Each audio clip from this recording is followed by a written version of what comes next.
Hey there, welcome to my channel. Okay, so we're all familiar with iconic dinosaurs like Ankylosaurus or Parasaurolophus or even our friend Steve here. But what about their weird relatives? Did you know that birds actually evolved from theropods? That mammals were around during the age of the dinosaurs, or that crocodilians are more closely related to birds than they are to turtles? Well, today we'll be taking a look at these and many other groups of animals that have been lost to time. Because for all the species that make it into the fossil record, an infinite number more are lost forever. Join me as we play God and decide which species are worthy of being remembered and which ones we can just completely forget about. Welcome to Mass Extinctions, the end of worlds, one species at a time. So there are 3 things you should know about mass extinctions. Firstly, they're rare, but they do happen. Scientists usually define them as times when over 75% of species on Earth go extinct within a geologically short time frame. So like hundreds or thousands of years rather than millions. There have only been 5 of these events in Earth's history, though some scientists argue for more. Secondly, they usually come in waves. Life will start recovering after the worst of the extinction event, but then other mass extinctions will follow until life is totally reorganized. And thirdly, most species that go extinct leave no fossil record in the first place, so we have no idea how many species were involved. It could be way higher than we think. One of the oldest known mass extinctions happened 485 million years ago, right at the end of the Ordovician period. We don't know exactly why it happened, but it seems that either a volcanic eruption or a comet hit the Earth and triggered massive climate change. This was at the peak of the so-called Great Oxidation event, where rising oxygen levels were causing mass extinctions of anaerobic organisms. When the event ended, life had to start over and evolve new forms of photosynthesis. At least for supergroups of life were dramatically reduced, including the first jawed fish. What this means is that if you wanted to restart evolution from scratch, you would have had to completely forget about a lot of life that came before this event, like all of the jawed fish. The vertebrate skull would have to wait another 100 million years to evolve again. During the late Devonian, some 360 million years ago, another extinction event struck, though it wasn't that bad. Only around 20% of marine species disappeared. Still, it was notable because it marked the end of the first major diversification of life, the so-called Devonian explosion. It seems that a giant meteorite hit the Earth and triggered massive sea level changes. Many ancient tetrapods, aka 4-footed vertebrates like early mammals, and the ancestors of all modern amphibians went extinct. However, one group of tetrapods survived, which would eventually lead to the first true terrestrial vertebrates, the reptiles. So if you wanted to remember anything from this period, it would have to be the reptiles, especially since they would later give rise to dinosaurs, birds and us. By the end of the Permian period, 252 million years ago, life was starting to recover from the Devonian extinction. There were lots of new and exciting things going on. But then suddenly, wham, the greatest mass extinction in history strikes. It has been dubbed the Great Dying, and it wiped out a staggering 90% of marine species and 70% of terrestrial vertebrate species.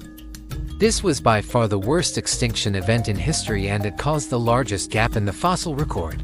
The cause is still hotly debated, but it might have been the largest volcanic eruption in history, which coincidentally happened in Siberia.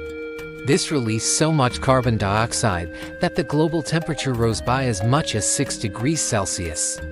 Not only did this cause massive ocean acidification, but it also led to the formation of vast volcanic deserts.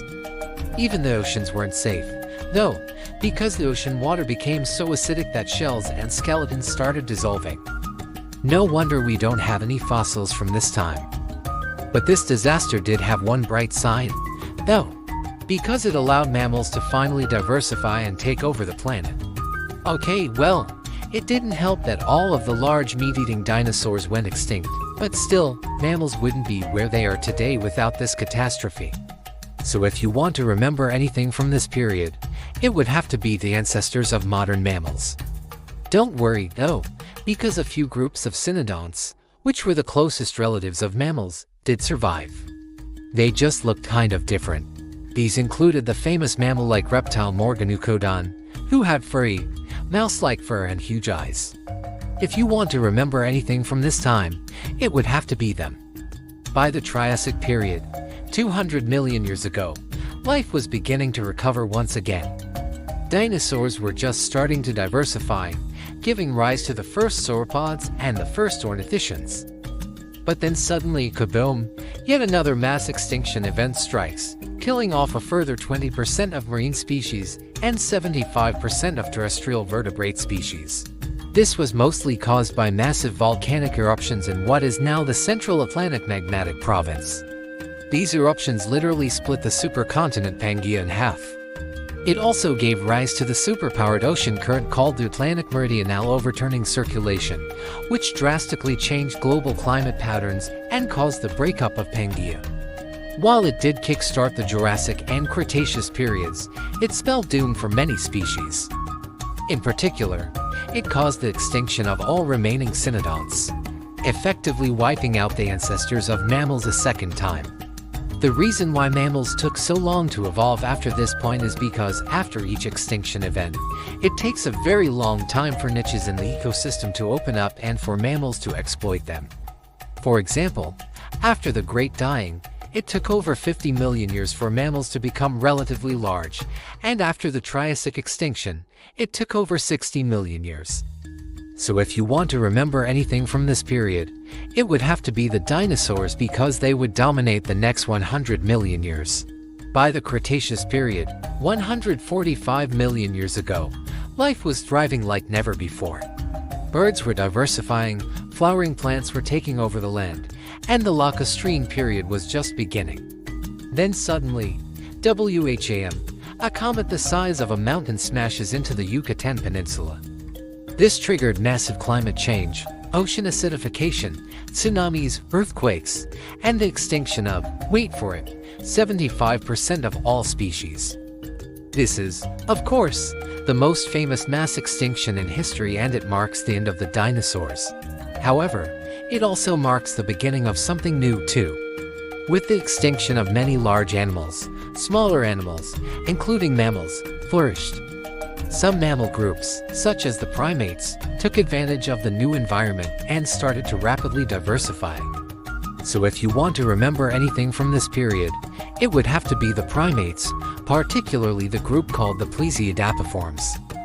Unfortunately, we don't know much about them because they left no descendants alive today. Their fossils are extremely rare. And what makes them even weirder is that they don't fit the traditional mammalian body plan.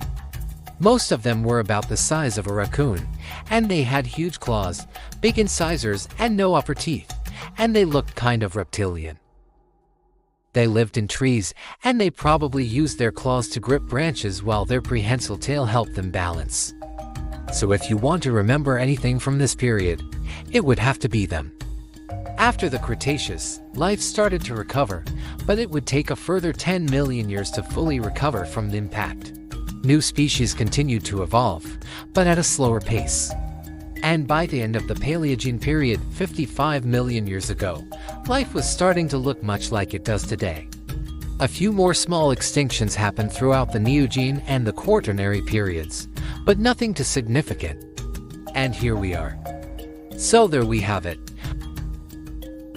A brief history of life on Earth and a guide to what you should remember and what you can forget. Though this is just a tiny fraction of what happened throughout Earth's history. And there are so many more stories that could have been told. Maybe one day we'll get the chance to revisit some of them. And if you guys want to see that, please let me know down below. Thank you all so much for watching, and I hope you learned something new.